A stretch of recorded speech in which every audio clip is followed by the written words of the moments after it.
Boa tarde a todos e a todas. Bem-vindos a mais uma aula do curso Sérgio Mascarenhas, Políticas Públicas e a Qualidade da Educação Brasileira. Esse curso é uma atividade da Cátedra Sérgio Henrique Ferreira em Políticas Públicas para Cidades de Médio Porte, cátedra que está localizada aqui no Polo Ribeirão Preto, do Instituto de Estudos Avançados da Universidade de São Paulo. O curso é uma parceria com a Pró-Reitoria de Cultura e Extensão da USP, e tem como idealizador o professor Mozar Neves Ramos, atual titular da Cátedra Sérgio Henrique Ferreira. Tá? O professor Mozar teve que atender hoje a uma demanda do Conselho Nacional de Educação e não vai conseguir se juntar a nós, então fiquei eu encarregado de fazer as vezes, né, dele. Tá? Então, queria dar uns avisos de praxe, né, todo mundo acho que está acostumado já, então, sobre a plataforma Zoom, nosso curso online, né? Então, lembrem-se de sempre acessar a plataforma usando o e-mail que você cadastrou no sistema da Pró-Reitoria de Cultura. Dessa forma, a sua frequência será contabilizada automaticamente, tá certo? Na hora da aula, se você quiser fazer perguntas para a nossa convidada de hoje, por favor, usar o botão QIA, né? Questions and Answers, que está tem uma aba, né? Na parte inferior da janela do Zoom, parte central, embaixo, no meio, tem um botão lá que é QIA, então, por favor, faça a pergunta no botão QIA, de comentários e conversas com os colegas e tudo mais, no botão do chat, a gente pega dessa forma, porque normalmente o chat fica bastante congestionado durante a aula com os comentários, né, essas conversas. Isso é uma coisa que o modo online permite, que a gente tenha conversa paralela e não atrapalhe a aula. Tá? Então, por favor, perguntas no botão QIA, demais comentários no botão do chat. Lembrando também que o botão no chat, né, o nosso time aqui que está no fundo, a Isabela, a Thaís e o Rafa, vão, ao longo da aula disponibilizar os links para os vídeos das aulas que já aconteceram, todas elas, os slides das aulas que já aconteceram e o material suplementar das aulas que já aconteceram, de forma que você tem todo o conteúdo do curso disponível online, para você poder se aprofundar naquilo que você tiver interesse. Eu tenho mais um aviso, né? Essa semana o nosso staff mandou um e-mail para todos, avisando que a aula do dia 28 de outubro, tá, que é uma quinta-feira, será antecipada para o dia 27 de outubro, às 17 horas, porque 28 de outubro é feriado dia do servidor público. Tá? Então, a gente está avisando com antecedência para que você possa se organizar. Se porventura você não tiver disponibilidade, porque você já estava com a quinta, né, reservada, foi para a quarta, a aula, obviamente, estará disponível em vídeo após a sua realização, tá bom? Na próxima semana, a gente já passou da metade do curso, estamos nos encaminhando para o segundo terço, né? O nosso time vai mandar um e-mail para todos os participantes com as instruções sobre o trabalho final, tá bom? Então, por favor, fiquem atentos aos e-mails e você vai receber as instruções de como preparar o trabalho final desse curso. Lembrando, o curso emite o certificado da Pró-Reitoria de Cultura e Extensão da USP, ao final, é necessário frequência, é necessário o trabalho final. Tá bom? As instruções, os detalhes serão enviados por e-mail na próxima semana. Então, a aula do dia 28 de outubro, no dia 27, instruções sobre o trabalho final no e-mail da semana que vem. Tá joia? Então, vamos passar para a parte divertida da aula, né? Então, a nossa convidada de hoje é a professora Fabiana Versutti, tá? É um prazer recebê-lo, né? Colega aqui da Faculdade de Filosofia, Ciências e Letras de Ribeirão Preto. Eu também sou docente da Faculdade de Filosofia, Ciências e Letras de Ribeirão Preto, né? Estou coordenador do IA, mas a minha unidade de origem é a Filô, como a gente carinhosamente chama. Então, é um prazer recebê-la, Fabiana, hoje aqui com a gente, tá? A professora Fabiana, ela é pós-doutora em Educação aqui pela Filô, pela USP, tá certo? Doutora e mestre em Educação para a Ciência pela Unesp de Bauru, graduada e licenciada em Psicologia também pela Unesp de Bauru. É docente, como eu disse, do Departamento de Psicologia, aqui da nossa Filô, no campus da USP, em Ribeirão Preto, na área de Fundamentos Psicológicos da Educação e Ensino de Ciências, né? Ela é membro do corpo docente do programa de pós-graduação em Psicobiologia, programa aqui da nossa unidade também, e é coordenadora do curso de licenciatura em Ciências da Universidade de São Paulo, Polo Ribeirão Preto. Tá? Então, eu agradeço, Fabiana, imensamente por você ter aceito o nosso convite para contribuir com o nosso curso de extensão, tá bom? E espero que todos possam aproveitar a aula, né? Tenhamos todos um excelente final de tarde. Fabiana, por favor, a palavra está com você, tá? Muito obrigada, Antônio, é um prazer estar com vocês, é um prazer receber um convite, né, de uma atividade vinculada à cátedra, uma cátedra que eu tenho como algo muito importante, né, dentro do nosso campus e dentro da nossa região, como, de fato, promotora, né, de ações importantes para a transformação da educação no nosso país. Então, quero deixar aqui meus agradecimentos à equipe do IEA, sempre muito solícita, pronta a ajudar, e também ao professor Mosai, que não pode estar aqui com a gente, mas sempre é um parceiro, alguém que idealiza, né, mudanças na educação junto com a gente, então é um grande prazer estar aqui com vocês.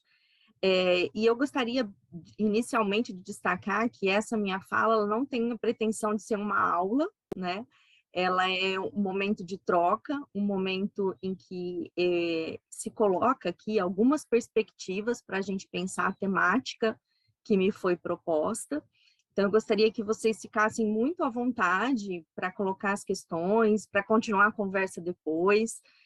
Eu acredito muito nesse potencial que ações como essa podem, de fato, agregar pessoas a favor de mudanças, a favor de uma produção de conhecimento qualificada aí sobre as temáticas que eu vou apresentar para vocês hoje, tá? Então, fiquem bastante à vontade e vamos começar a nossa conversa. Eu vou apresentar minha tela.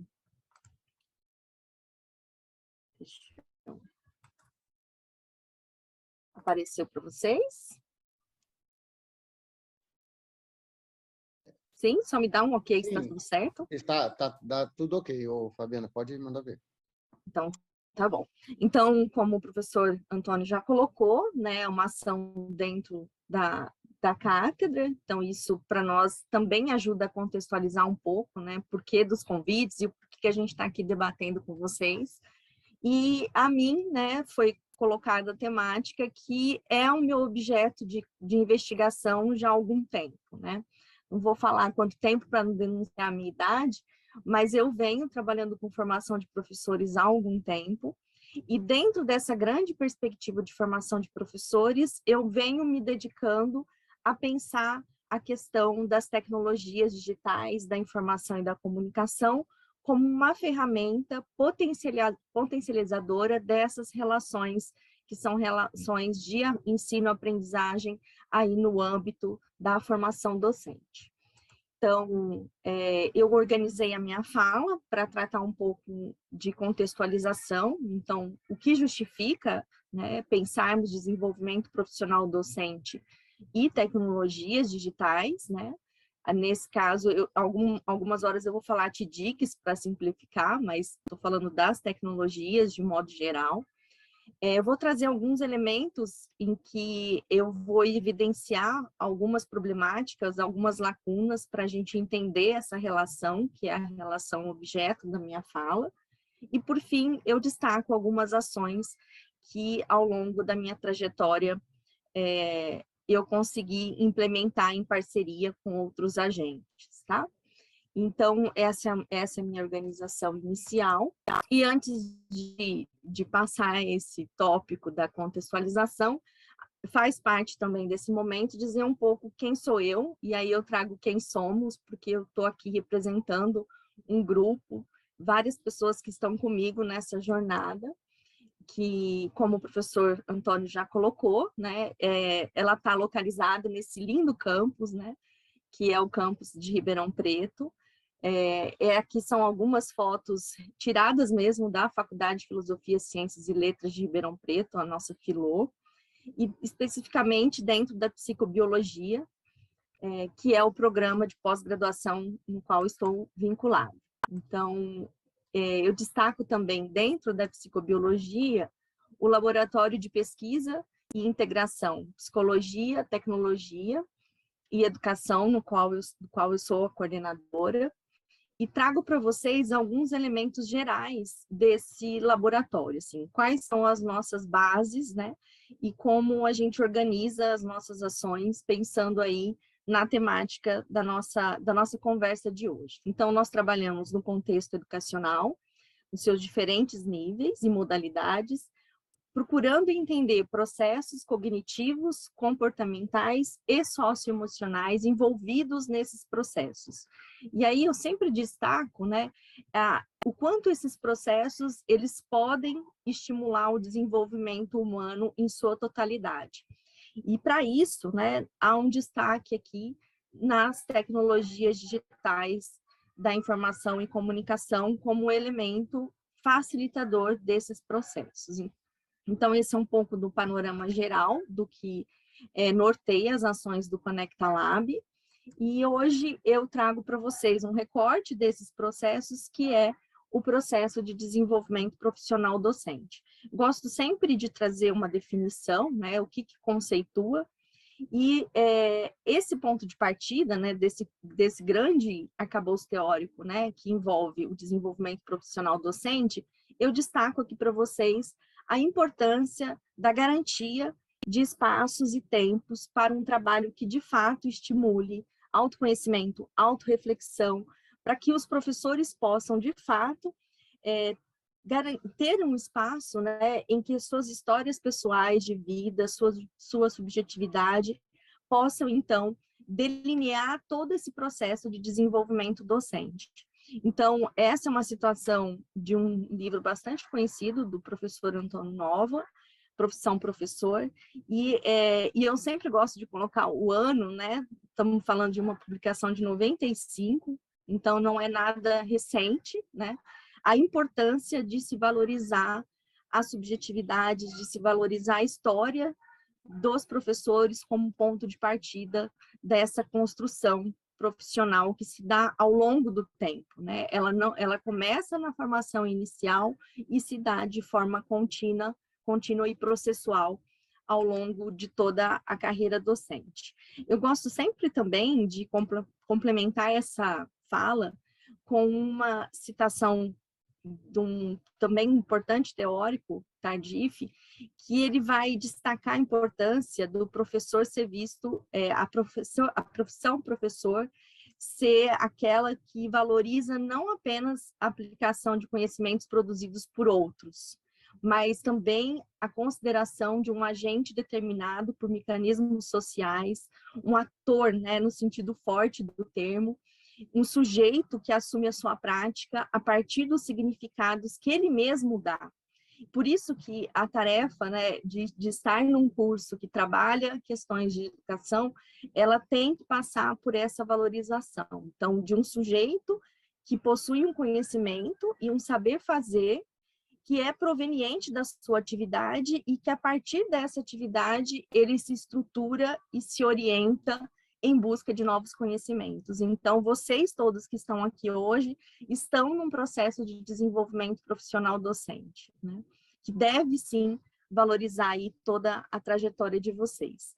Então, não seria coerente, né, não trazer uma reflexão nesse momento, para que a gente possa ir junto, né, nessa construção de algo nesse final de tarde de uma quinta-feira.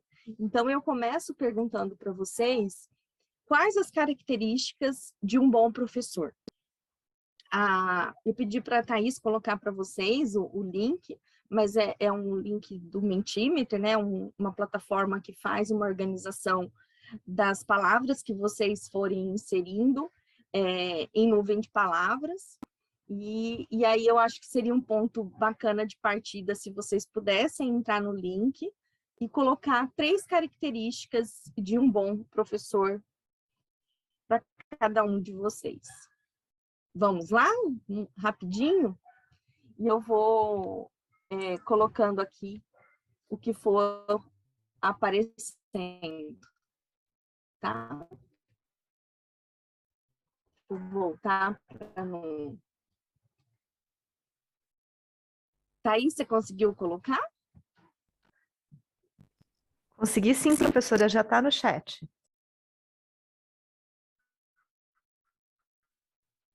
Então, tá bom.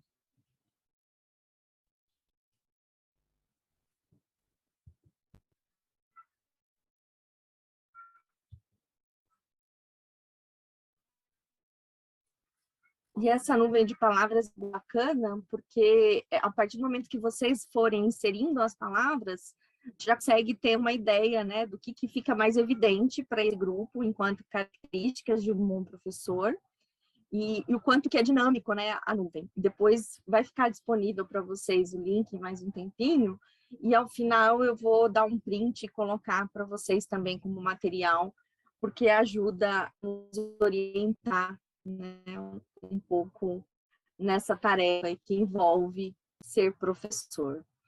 Então, percebam como tem alguns elementos, né, que os elementos aparecem mais de uma vez por diferentes pessoas, eles vão tendo um destaque maior na nuvem de palavras, né? Então, estou bastante contente que pesquisador aparece, empatia aparece bastante, didática, conhecimento, base sólida, competência, abertura ao novo, dialogicidade, muitas coisas legais estão aparecendo nessa nuvem, né? E eu começo a questionar vocês, né, a provocar uma reflexão, em que medida essas características aí, elas se constituem em desafios da prática docente. E será que esses desafios, eles se relacionam com o uso de tecnologia? Ser pesquisador, com certeza, né? Esse é o que eu mais visualizo.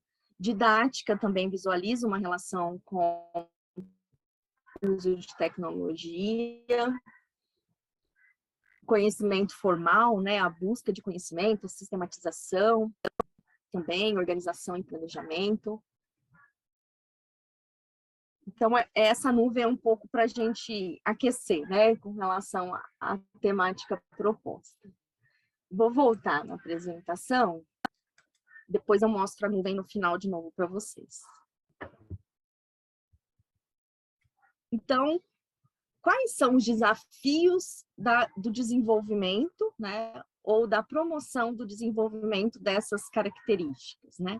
Como que hoje, na atualidade, nesse tempo de crise, nesse tempo, eu diria, sombrio, né, que todos nós vivenciamos, quais são os desafios para o desenvolvimento dessas características? E eu trago para vocês agora alguns elementos que envolvem a resposta, né, desse desafio. Então, no âmbito do desenvolvimento profissional, o que você está vivenciando nesse momento? Essa pergunta foi feita e algumas questões eu gostaria de colocar para vocês. Saúde emocional do professor. Então, uma das características, né, que vocês colocaram, algumas delas, né, envolve muito essa perspectiva de um desenvolvimento saudável também do professor, né? E para isso, levar em conta, né, incerteza sobre o futuro, elementos como ansiedade, estresse, frustração, são questões que aparecem nessa gama aí da saúde do professor, da saúde mental do professor, emocional. Outro elemento que aparece muito forte são as condições de trabalho, então há um destaque para a carga horária excessiva, para o uso intenso de tecnologia, e é isso que a gente vai problematizar aqui hoje, né?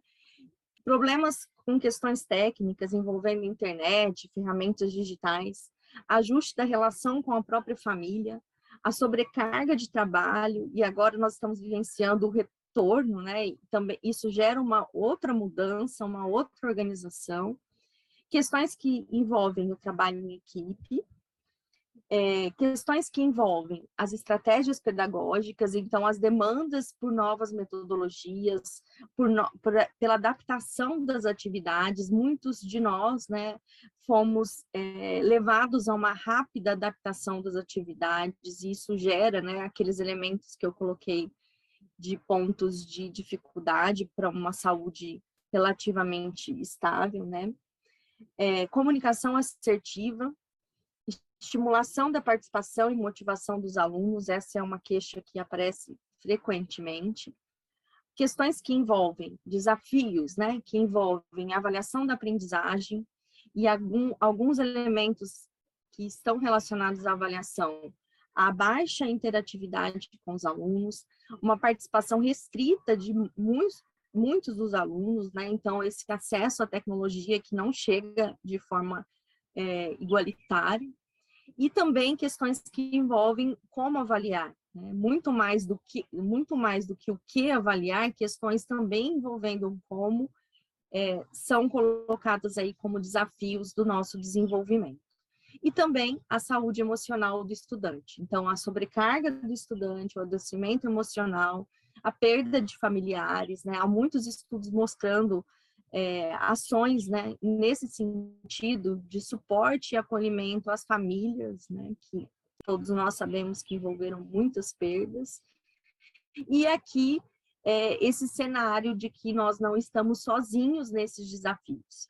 Então, essa importância, né, de buscarmos uma rede de colaboração é algo que que nos ajuda a pensar em estratégias, em caminhos para superar esses desafios.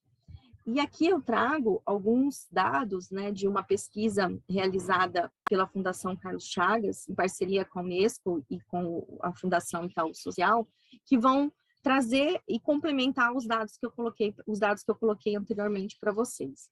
Então, é uma grande pesquisa e eu trago aqui também alguns elementos que reforçam aqueles desafios que eu apontei anteriormente. Então, um grande aumento das atividades docentes, eu não vou ler todos os aspectos, né?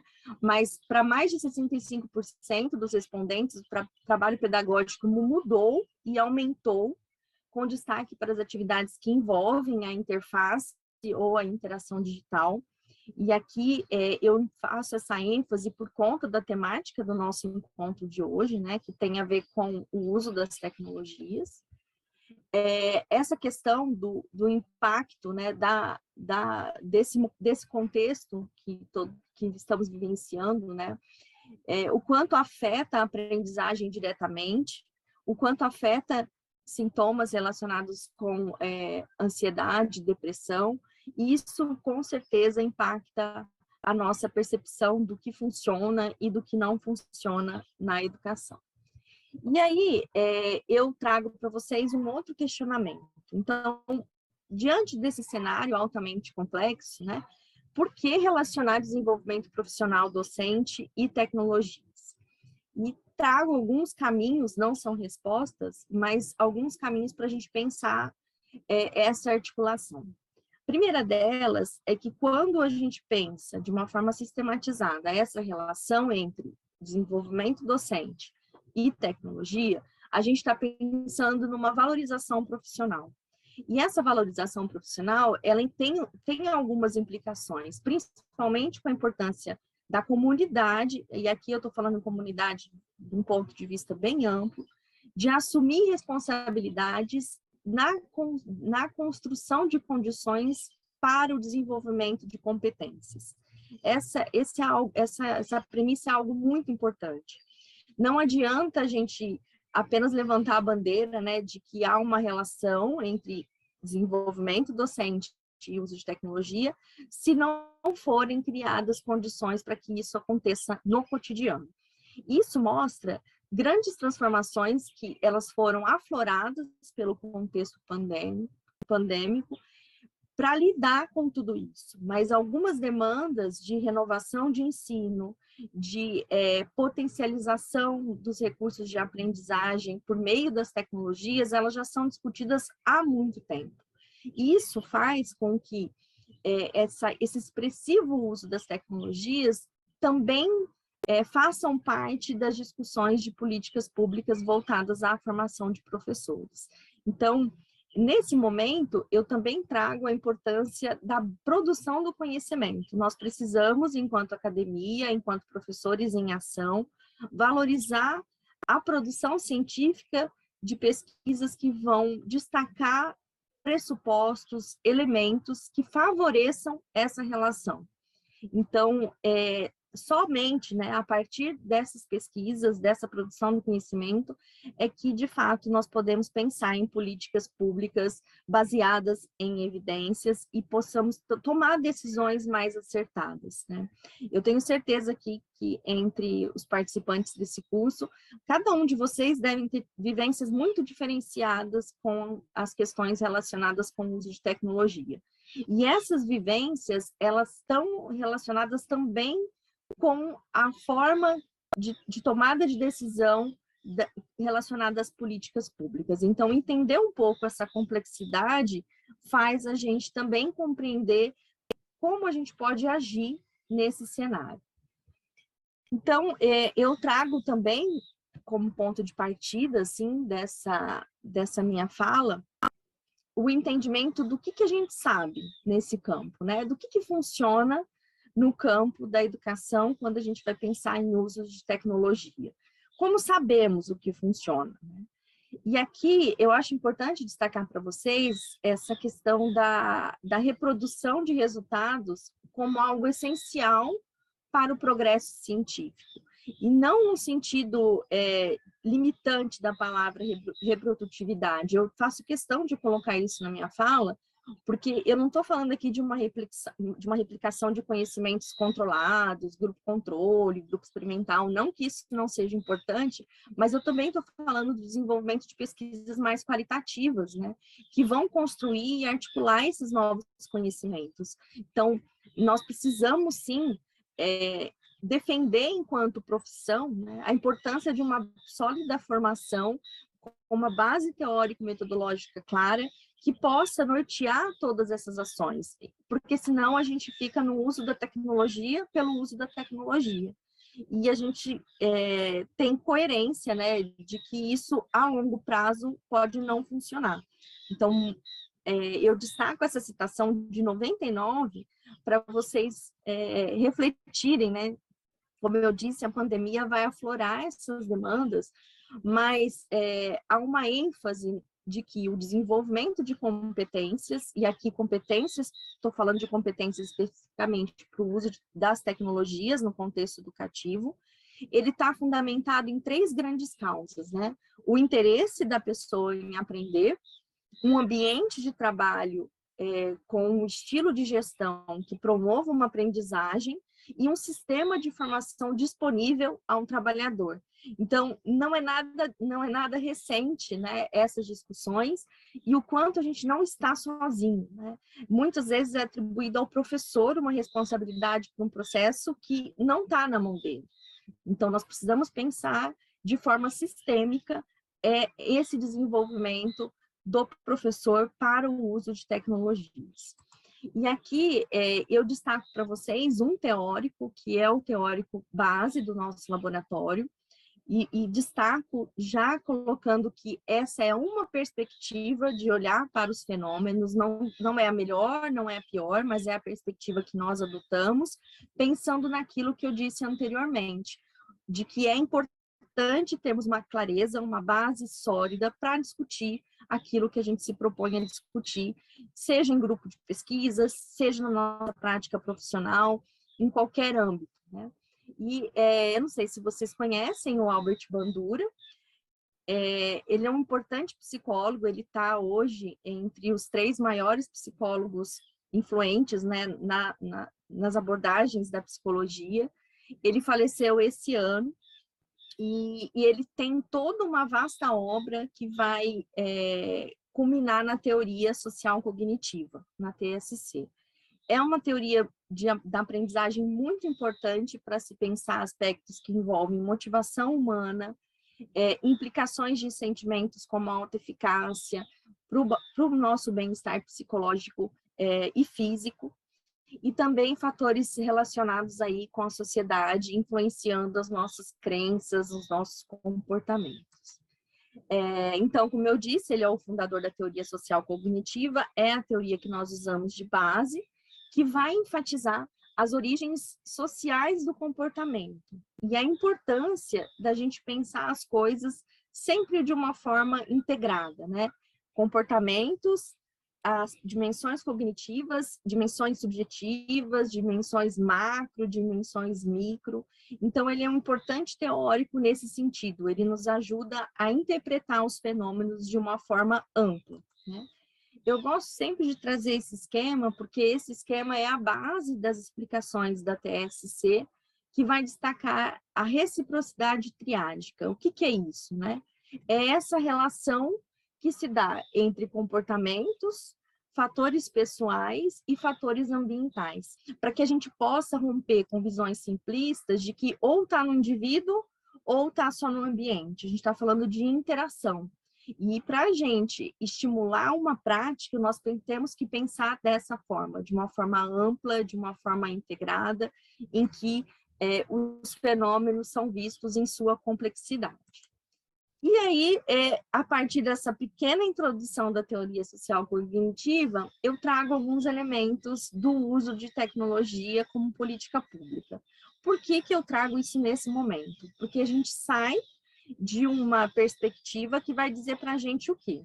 Que o uso de tecnologia depende da interação entre comportamento, sujeito, o que ele pensa, o que ele sente, e o ambiente. Então, esse ambiente faz a gente entender algumas das relações. E aqui eu destaco, né? Eu gosto sempre de trazer as datas para vocês perceberem essa questão mais histórica. Então, o movimento de inserção das tecnologias na educação, ele começa no Brasil em 2001, com a criação do Centro de Mídias Digitais. Ele é um centro, né, que foi vinculado há muito tempo com várias secretarias, e ele vai, nesse sentido aí, preconizar a importância das tecnologias como ferramenta auxiliar do professor.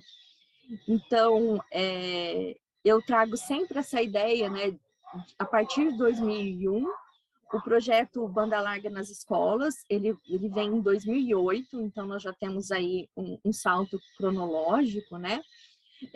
Em 2008, nós temos também outras ações, por exemplo, essa questão de outros projetos, né? O Computador por Aluno, o UCA, muita gente aqui pode ter vivenciado isso, porque em 2010 houve um boom, né? De ações no sentido de disponibilizar mesmo a tecnologia, e esses recursos foram sendo apropriados aí de diferentes formas pelos professores. Em 2012, o ProInfo, que foi um importante programa também de estímulo, né, a esse uso das tecnologias nas escolas. E aí eu trago para vocês algo para a gente refletir, né?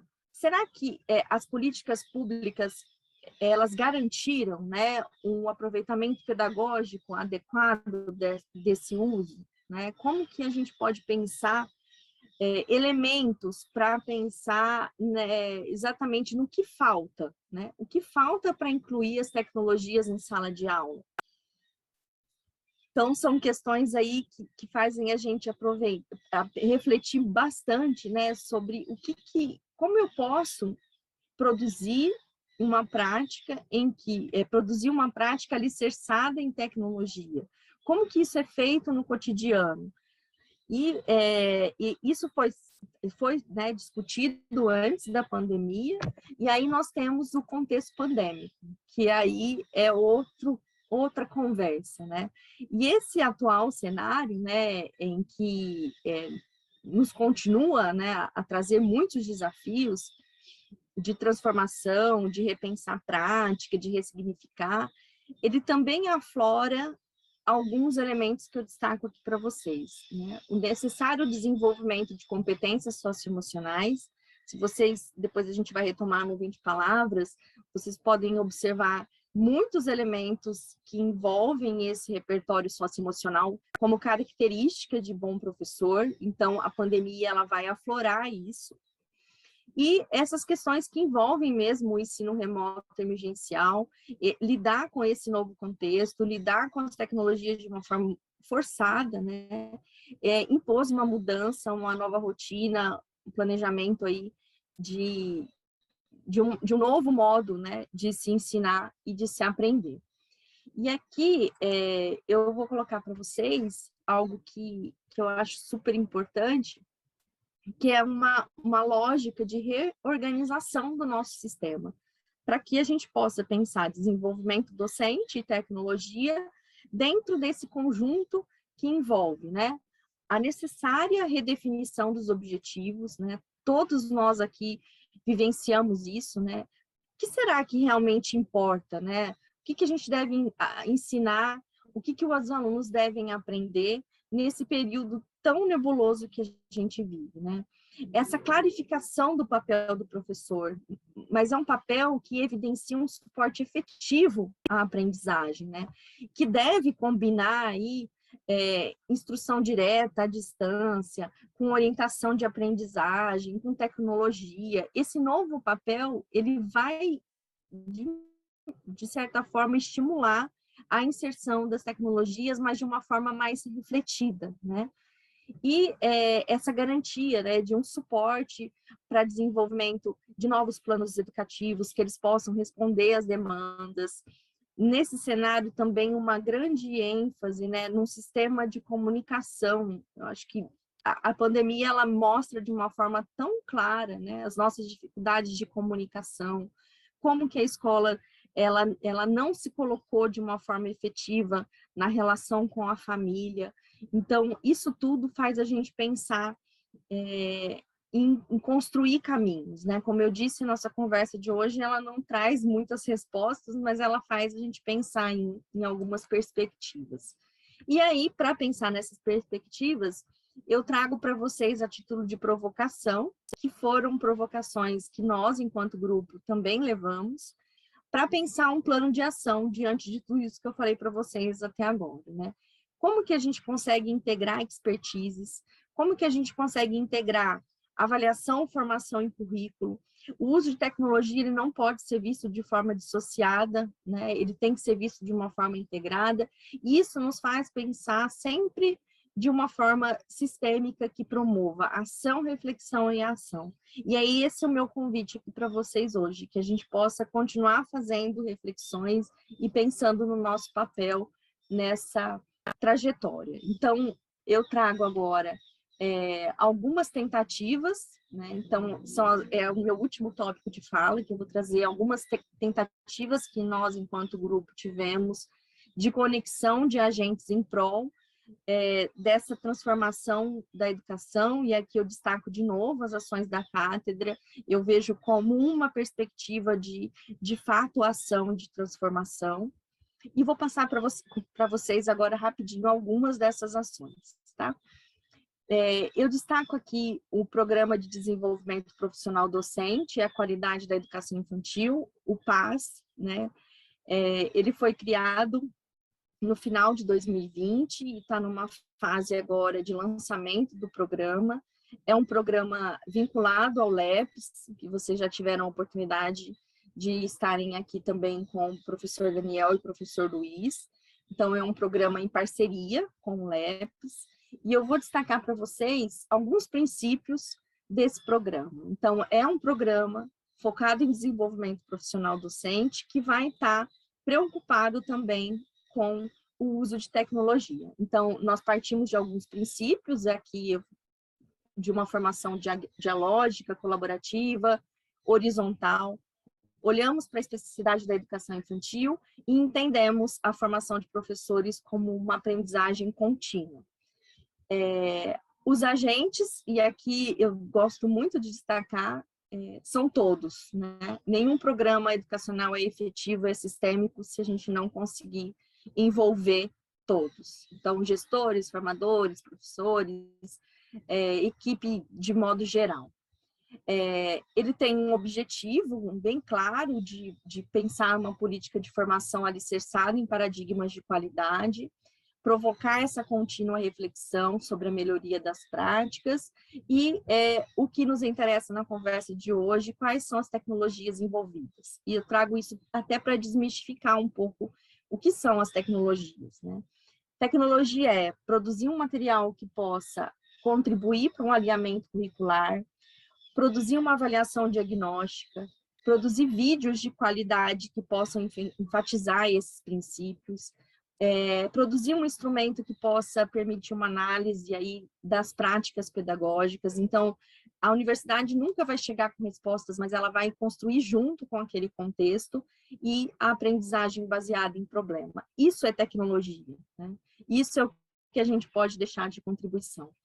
Só rapidamente também as fases do programa. Então, há uma fase de pactuação, nós estamos nesse momento. O programa vai ser lançado agora na primeira semana de novembro para a comunidade, mas antes disso a gente tem toda uma ação de pactuação, de alinhamento de concepção. Depois a gente tem uma fase que a gente chama de processamento, de processo formativo mesmo, e uma fase de desenvolvimento de uma plataforma e monitoramento, e aqui especificamente está as tecnologias. Eu não vou entrar nessas questões por uma questão de tempo, mas depois eu mando para vocês. E vou destacar uma outra ação, né, que é o Ciências da Vida na Escola.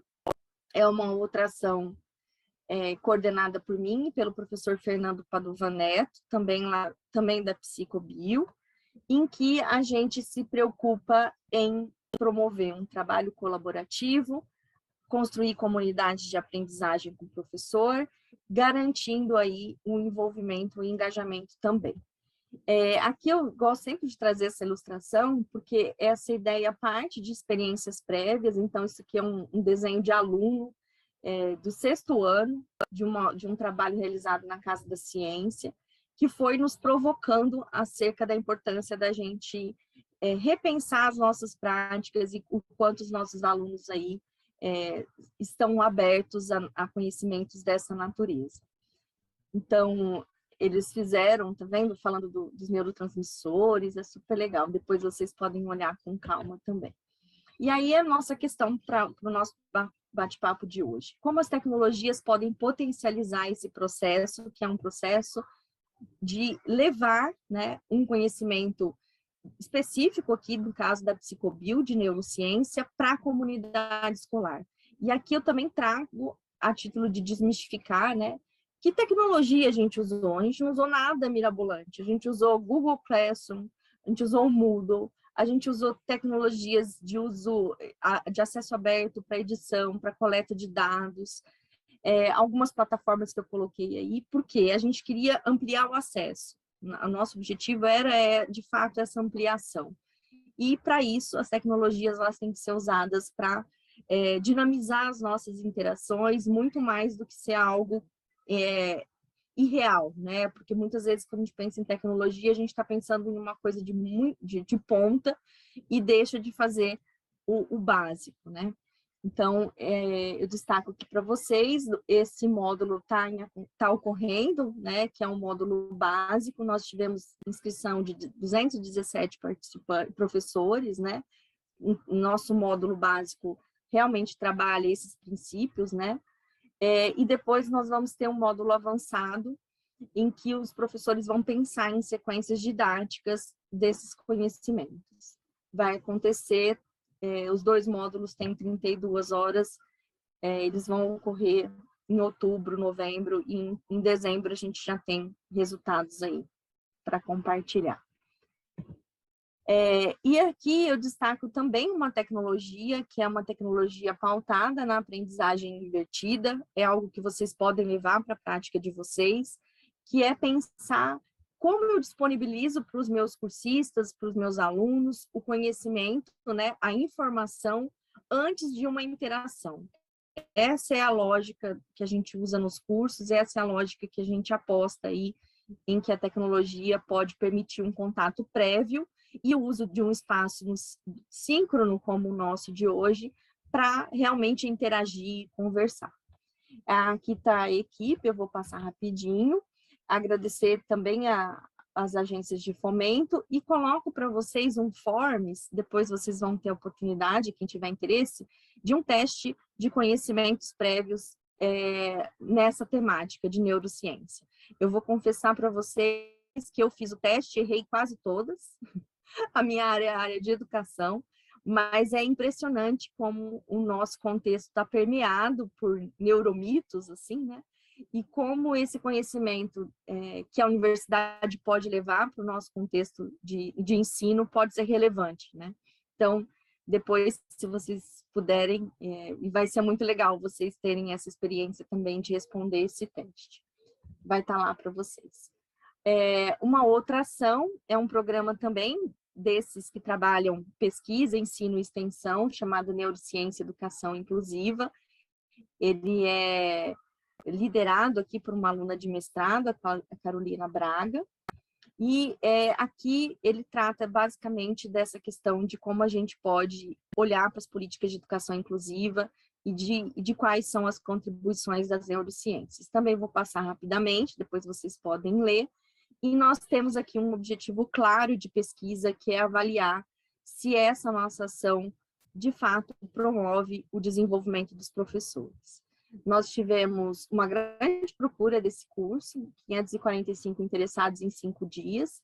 Nós já tivemos aí uma primeira oferta do curso, e aqui a gente usou aquele modelo experimental que eu comentei com vocês, que não é a única forma de fazer ciência, mas a gente conseguiu um grupo experimental, um grupo controle. Eu trago para vocês também, a título de curiosidade mesmo, quais questionários nós usamos para tentar obter evidências de que há um impacto na prática do professor. Aqui é o delineamento, depois vocês podem olhar com calma. Foram 36 horas também de curso, divididas em encontros síncronos e leituras e atividades práticas. E, de novo, eu vou destacar para vocês a aprendizagem invertida, mediada por tecnologia, como uma forma efetiva de promoção do desenvolvimento docente. Então, é um pouco do que a gente espera. E eu vou fazer propaganda agora no final de um evento, no final do ano, que nós contamos com o apoio do IA também, que é o Seminário Internacional de Educação em Ciências da Vida. Vocês estão todos convidados e convidadas a participar desse momento, que também se constitui como um momento de troca, em que a gente possa olhar para as práticas que integram tecnologia e formação. Então, algumas reflexões finais, que tudo isso que eu contei para vocês rapidamente despertou em nós. O quanto que a relação entre desenvolvimento e uso de tecnologias, ela passa por um sistema coerente de diretrizes de ensino. Então, todas as experiências que nós mapeamos para construir as nossas, elas vão mostrar essa importância de uma prática, de um sistema coerente, de um sistema eficaz de desenvolvimento profissional que realmente considere o professor como um grande ator e transformador da sua realidade.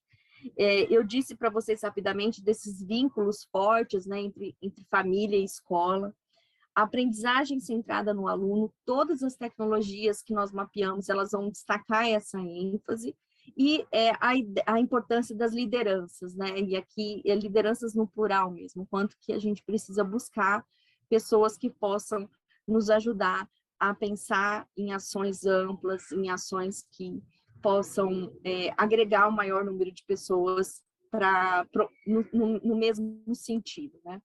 Então, o que a gente aprendeu? Que a gente só faz uma relação entre formação e tecnologia se a gente tiver engajamento, se a gente promover reflexões contínuas, que a gente possa pensar aí, eu destaco na minha fala, esse itinerário formativo pautado nos conhecimentos, e aqui no nosso caso, da nossa área de conhecimento, que é a psicobio, e que esses conhecimentos são, sim, relevantes para o desenvolvimento de cada um de nós.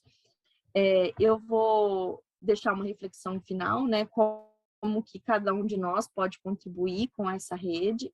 Eu tenho certeza que vocês têm grandes experiências para compartilhar. Espero, né, poder ouvi-los, poder trocar algumas ideias com vocês ainda.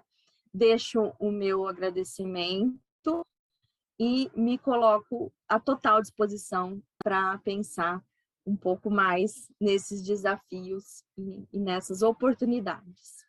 Muito obrigada, falei muito, mas esse é um problema de professor, né?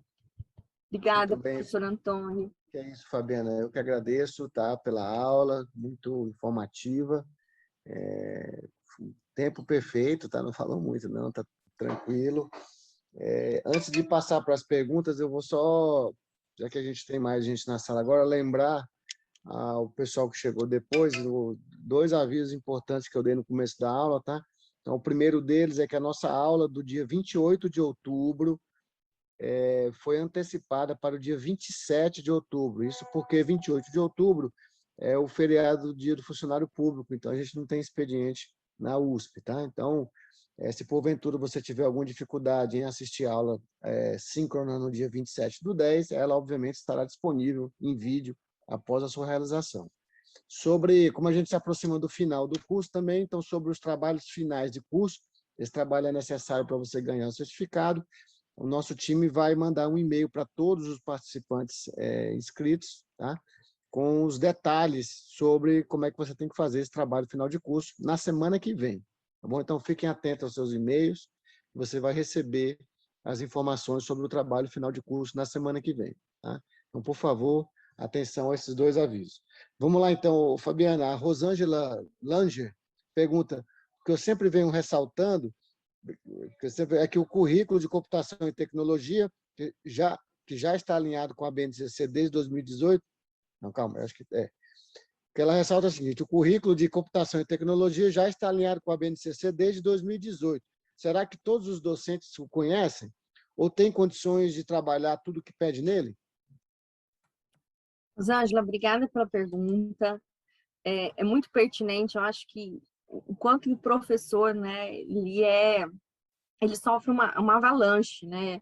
E eu diria assim para você, sem dúvida, assim, se a gente for pegar, né, o currículo mesmo, né, de computação que você menciona aí, as competências que ele traz, parece que o professor ele tem que ser um super-herói, assim, para dar conta de tudo aquilo. Então, o que eu trago como perspectiva, e eu vi que tem outras pessoas perguntando isso de caminho, assim. O caminho que eu vejo é pensar de forma conjunta. Eu acho que a gente está dentro de um âmbito, né? A escola, ela gera um sistema que, se a gente envolve, né, as pessoas para pensar junto quais são daqueles roles de competências, aquilo que pode fazer a diferença no nosso contexto, para mim é um grande ponto de partida. A gente precisa construir aquilo que é necessário, né? Na psicologia, a gente trabalha muito com a ideia de mapeamento das necessidades de aprendizagem.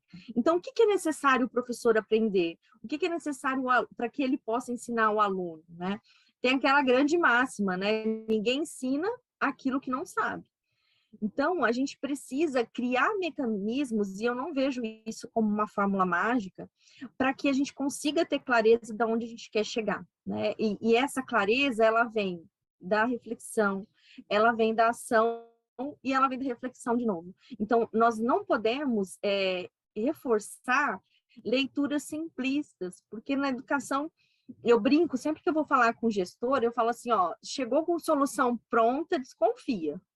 Por quê? Não tem nada pronto na educação, a gente tem que pensar junto, a gente tem que construir junto, e eu acho que a gente precisa diminuir um pouco o peso, sabe? De achar que as coisas têm que ser dadas. E eu acho que o currículo ele pode nos ajudar a pensar se aquilo faz sentido ou não para o nosso contexto. É assim que eu vejo, pode ser que não seja a melhor forma, viu? Mas é assim que eu vejo. Ok, obrigado, Fabiana. Então, agora, Atanásio Demetrios, eu vou ler aqui, tem um texto mais longo, diz assim: a senhora disse sobre construir caminhos. Mediante a inundação de informações que nos chegam e a consequente falta do mergulho nos conhecimentos para aprofundamento, a senhora não acha essa reorganização do sistema deveria pensar num caminho mais longo, mas contínuo e não breve e raso? Tá? Me parece que tentar formar um currículo para se encaixar nestes mesmos anos de fundamental, médio e superior não trará, mesmo com novas tecnologias, uma base necessária. Ficou claro aí? Ficou assim. Eu acho que eu reforço um pouco do que eu disse antes, assim. Agradeço a sua pergunta e acho que ela é muito pertinente. A gente não está lidando com um caminho que é breve. Isso definitivamente a gente está longe disso. Então, se a gente não construir aquela rede que eu coloquei no final, poucas respostas nós vamos ter, assim. Então, eu concordo plenamente, assim, que a gente precisa aprofundar as discussões, valorizar o conhecimento, né, muito mais do que, como você mesmo colocou, a informação, ela é um passo importante, mas ela não é o único elemento para que a gente possa construir conhecimento. Então, a gente precisa ir além, né? E a gente só vai além se a gente tiver ter, né, como algo importante essa complexidade, esse ir além, né? Não dá para a gente ficar no básico, no senso comum. Você tem toda a razão. Atanásio, tem mais um pedaço aqui que veio depois da mesma pessoa, Atanásio Demetrios, que diz, um ponto que percebo que sempre se levanta nas aulas é a questão da implementação das ideias para a mudança. O que pensa sobre isso? Teria alguma indicação que relata como implementar as ideias? Essa é uma boa pergunta mesmo, né? Como foi Essa é uma excelente pergunta, assim. O que eu vejo como? Eu vejo, primeiro, a importância de um bom mapeamento das necessidades. Tem gente que chama de diagnóstico, tem gente que chama de levantamento de conhecimentos prévios, mas a gente precisa entender qual é a nossa realidade. Ela tem que ser o ponto de partida. E aí a gente tem que idealizar, né? E aí quando você quando você fala desse plano de ideias, eu vejo muito esse movimento. Nós temos o que nós somos hoje e onde a gente quer chegar. E nesse caminho a gente tem que definir estratégias que permitam revisão de rotas, assim. Então, uma estratégia efetiva, como eu coloquei para vocês nos exemplos que eu trouxe, que a gente percebe oferecer o conhecimento antes, né, a informação antes, e ter mais momentos de troca usando tecnologia. Então, e tecnologia essas que a gente foi forçosamente obrigados a trabalhar. E sempre olhando para uma ideia de quais são os nossos objetivos e de como a gente tem medidas de alcance desses objetivos. Então, algo que a psicologia ajuda bastante é pensar de uma forma operacionalizada, assim. Então, eu costumo brincar muito, assim, com os verbos. Eu acho que um bom plano de ação tem que ter verbos claros, verbos objetivos. Isso nos ajuda a pensar esse como.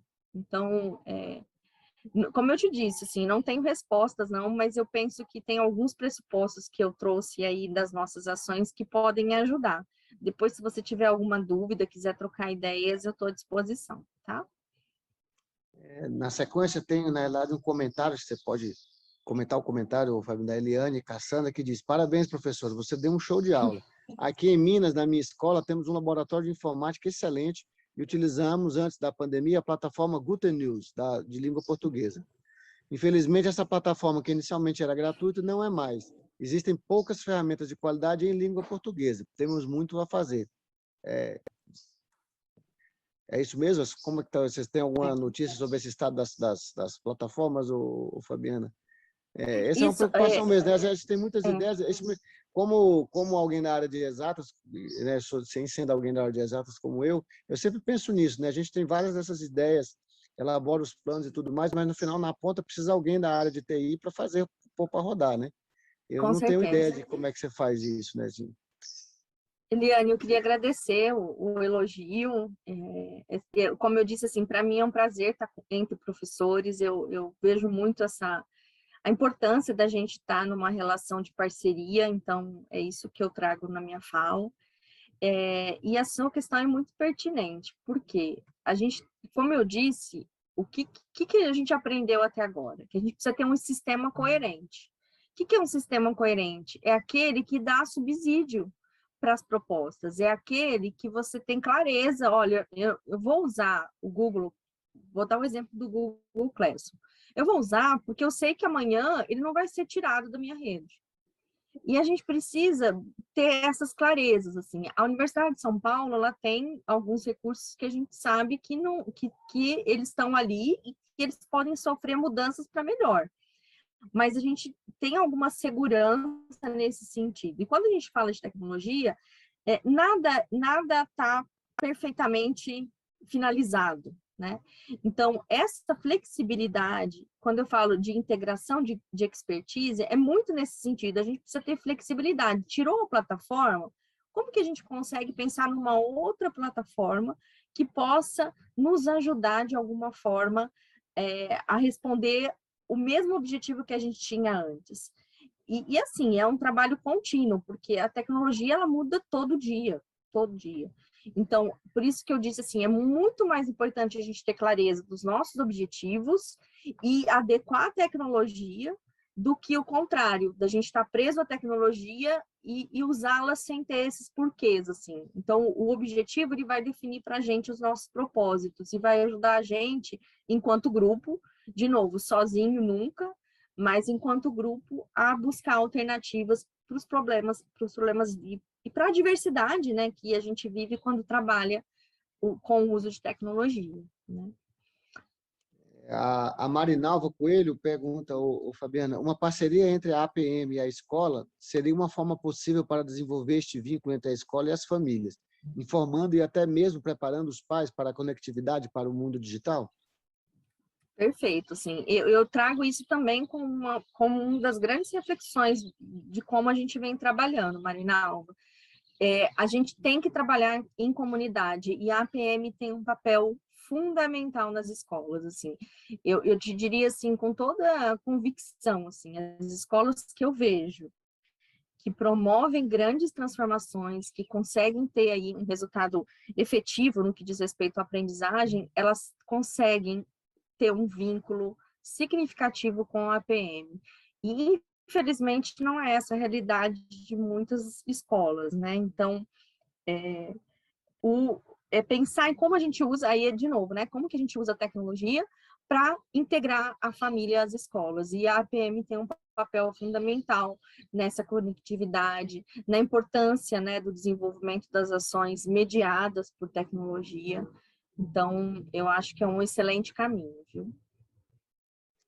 A Rosângela Lange pergunta novamente, como psicóloga, doutora, professora, a senhora acredita que um software pode ajudar na alfabetização? Rosângela, essa é uma pergunta boa, assim. Por quê? Eu diria que qualquer tecnologia pode ajudar em muita coisa, mas, de novo, não é a tecnologia por si só. Se a gente não tiver um plano muito claro do porquê que eu vou usar a tecnologia, e assim, desmistificar um pouco essa questão da tecnologia como uso de celular, de computador. Eu vi um trabalho belíssimo com robótica na educação infantil, que eles fizeram uns tabuleiros grandes, assim, é claro que agora eles não puderam usar na pandemia, mas que era um software, entre aspas, mas ele era um software mão na massa, de recurso ali físico, do concreto, que é tão importante para as crianças, né? Então, eu acredito na tecnologia, mas eu acredito na tecnologia integrada às pessoas. Então, não só ajudando na alfabetização, para vocês terem uma ideia, já tem estudos mostrando tecnologias que ajudam, por exemplo, na redução de sintomas de ansiedade. Não sei se vocês já tiveram essa curiosidade, né? Tem alguns aplicativos aí de respiração, de controle de respostas fisiológicas, que ajudam a diminuir o estresse do dia a dia. Só que isso sozinho não vai fazer grandes mudanças, assim. A gente precisa pensar sempre como o Bandura, que eu coloquei para vocês, nos traz. Nós somos seres agentes, né? Enquanto seres agentes, nós precisamos ver a tecnologia como uma partezinha, né, de um processo que é muito maior. Ok. O Alexandro pergunta, Fabiana, boa tarde. Com a pandemia, o correto não seria se preocupar com a condição psicológica do aluno? Sim, seria. Eu acho que é aquela condição do ser humano como um todo, Alex. Eu acho que a gente tem que se preocupar com tudo, assim. Muito mais. E isso é muito importante, assim, quando a gente fala assim de ressignificar objetivos, né? É também valorizar outros objetivos, né? Objetivos que envolvem esse tal desenvolvimento socioemocional, que muitas vezes é visto de uma forma pejorativa, né? Mas eu costumo dizer que o que a gente está valorizando aqui é a vida, é o ser humano. A educação, ela é um componente fundamental desse desenvolvimento. Então, a gente tem que se preocupar com esse todo, né? não tem como o aluno aprender se ele não tiver em boas condições psicológicas, né? Nesse sentido aí, eu posso até complementar, viu, Fabiana? Eu acho curioso, eu estou com minhas duas crianças em idade escolar aí, de ensino médio, e vejo que a escola do meu filho, em particular, aqui em Ribeirão, está sempre muito preocupada em fazer prova diagnóstica. Aí eu lembrei da aula da Maria Inês Fini, que falou, mas uai, toda prova não é diagnóstico, né? E aí o curioso é que eles estão muito preocupados sempre em fazer diagnóstico de aprendizado de conteúdo, é isso que eles querem. Faz prova de diagnóstico português, mas nunca diagnóstico psicológico, emocional das crianças. Nunca quem falou disso. Eles só querem saber se eles eu aprenderam. também tenho uma filha também adolescente, eu vivo o mesmo drama, Antônio, aqui em casa, assim. E aí gera um peso, né? Porque que uma fala dessa valoriza, né? Valoriza aquilo que a gente está dizendo que não é o principal do ser humano, né? É um conhecimento específico. Não que o conhecimento específico não seja importante, mas ele vem de uma forma articulada e ele só é possível nessa articulação. Então, é um grande desafio, assim. Eu vejo muito como importante os professores que estão aqui ter essa sensibilidade. E a gente também, enquanto professor, enquanto pais, né, a gente precisa até ajudar os nossos filhos, ajudar os nossos alunos a compreenderem essa relação, né? E é altamente complexa, não é fácil, não. É um desafio Exato. por dia, né? Eu lembro também, acho que da aula do Guilherme Scosafato, que teve com a gente aqui, já do LEPS, né? O parceiro aí sempre. Acho que foi na aula dele que ele mostrou alguns resultados em momentos que havia algum tipo de distúrbio em aulas, ou perdas, ou atraso, e que esse ganho de essa aparente perda de conteúdo naquele momento, ela é recuperada, né? Mas se o dano psicológico ficar, ela não volta, né? Mas a parte de conteúdo volta, em algum momento ela será recuperada, né? Então, isso não tem que ser a primeira prioridade. Então, eu acho muito estranho. Infinitas provas de diagnóstico, mas só de matemática, português, história, geografia e nada de emocional. Mas tudo bem, assim, tudo bem não, mãe. Enfim, a Rosângela diz aqui, viu, Fabiana, que ela está fazendo um software para alfabetização. Ô, Rosângela, se você quiser depois compartilhar conosco o seu Claro. software, então estou vendo que você está na ponta daquele comentário que eu fiz agora há pouco, de que alguém do TI vai ter que sentar e fazer isso, escrever o código e pôr para rodar. Então, se você quiser compartilhar conosco a sua experiência, o software para a gente ver e tudo, eu teria grande interesse de olhar e acho que os colegas que estão aqui também, tá? Então, sinta-se à vontade para mandar informação para a gente. Temos mais uma pergunta do Alexandre. Não seria necessário um maior envolvimento da sociedade na escola pública? Vai publicar o artigo, a Rosa já está dizendo. Então, Legal. Alex, com certeza. Não vejo nenhuma grande transformação no cenário que a gente vive hoje se não tiver esse envolvimento amplo, assim. E esse envolvimento amplo eu coloco como todos nós, assim. Eu acho que realmente a gente precisa romper alguns muros, romper alguns preconceitos, né? E ver que a transformação passa por todos nós, né? Então, não vejo grandes transformações se não tiver isso. Rosângela, realmente, viu? Se quiser, compartilha com o grupo, também quero ver. Isso, vamos ver. Se você puder compartilhar o software, excelente. Bom, eu acho que chegamos então ao fim. Não, peraí, apareceu mais coisa aqui. A Mônica fala, sem dúvida, vemos hoje nas aulas presenciais a extrema necessidade de acolhimento e escuta nas aulas, isso, né?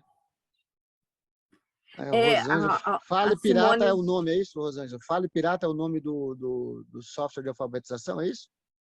É o que eu estou entendendo aqui que a Rosângela comenta. Bom, a Mônica fez um comentário. Vamos comentar o comentário da Mônica, então, Fabiano, por favor.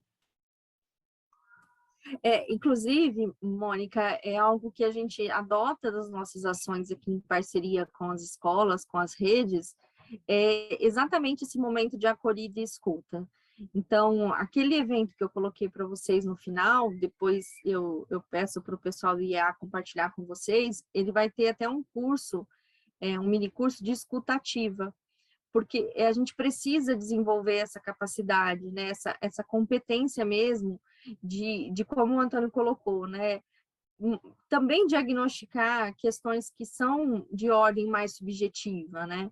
Eu me lembro sempre que num episódio que eu vivenciei, de entrar numa sala e ter uma menina que tinha acabado de perder alguém muito próximo da família, assim. Então, como que essa criança vai aprender um conteúdo de ciência, de matemática? Não vai. A gente precisa ter essa sensibilidade de escutar, de propor uma outra atividade, né? De se adaptar às demandas. Eu não estou dizendo que o professor tem que dar conta de 40 alunos, porque é impossível, mas ele está mais atento a essas nuances que a gente está dizendo aqui, que interferem, porque não adianta, isso gera para o professor uma frustração. Ele vai, planeja, traz uma tecnologia maravilhosa, aí ele chega na sala, aconteceu um episódio, sei lá, X, Y, Z, que não viabiliza, porque nós estamos lidando com o ser humano que está nessa complexidade, que está numa relação em que o que ele faz não é só determinado por aquele momento, né?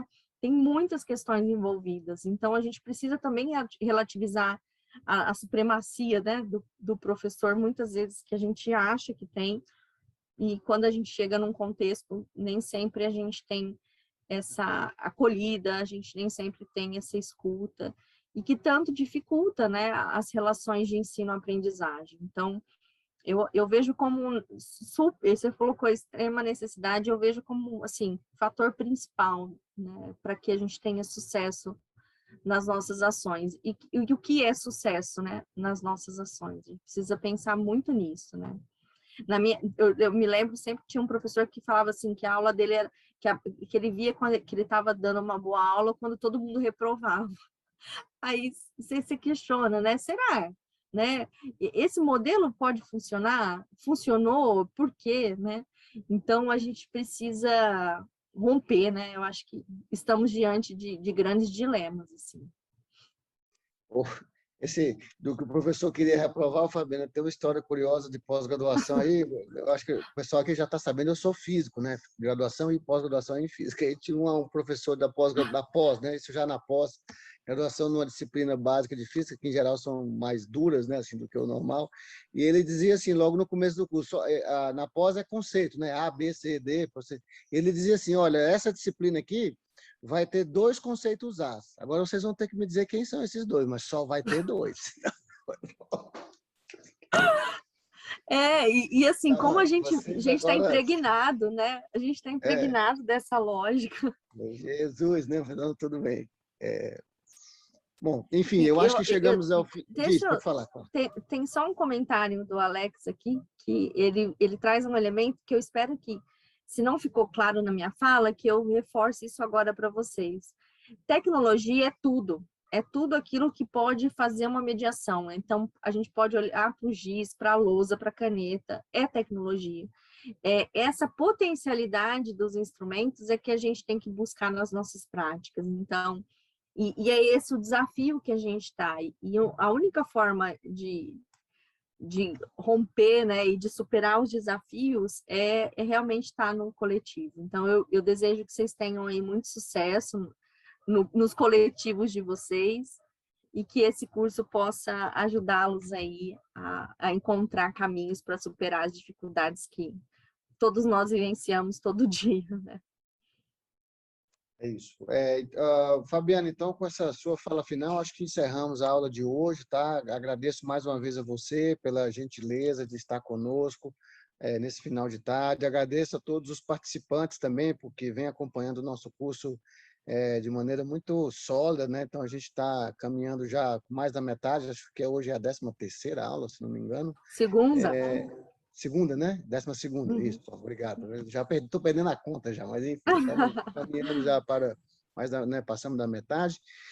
E ficamos assim, agradeço ao nossa equipe técnica que está aqui no fundo. Pessoal, esta aula da Fabiana estará disponível junto com as demais na nossa playlist no YouTube. Eu vi alguns comentários, como sempre, para acesso às aulas. Então, por favor, acessem o link que o nosso pessoal colocou aí no chat, ou o canal do YouTube do IEA. Tá? As aulas estão todas lá para vocês assistirem, aprofundarem. A Fabiana colocou aí no final uma série de referências, você pode buscar mais informações ou diretamente com ela. Tá? Com isso, então, eu encerro essa aula de hoje, desejando a todos uma boa noite, um bom resto de semana, e a gente se vê novamente na semana que vem. Até mais, se cuidem, tá?